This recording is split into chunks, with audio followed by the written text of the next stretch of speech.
Binuksan ang isang bagong air-conditioned daycare center sa Pasig City kamakailan na kayang mag-accommodate ng hanggang 70 batang estudyante.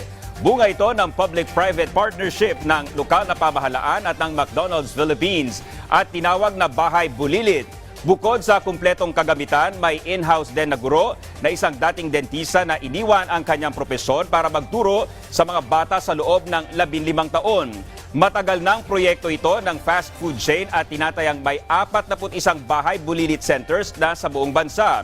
Bahagi ito ng kanilang corporate social responsibility. Nasa 3 milyong piso ang halaga ng bawat daycare center na libreng ibinibigay sa mga kapartner nilang LGU.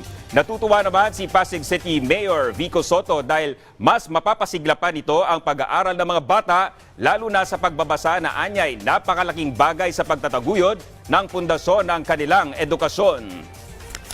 3 bagay lang ang pinaka-importante sa edukasyon, lalo na sa mababang grade levels hanggang siguro grade 3. Reading, reading, reading. Ang 40 other bahay bulilits namin are all over the country. So meron po tayo from NCR all the way po to Mindanao, to Zamboanga, and even Marawi. So nationwide po ang locations ng 40 na bahay bulilit.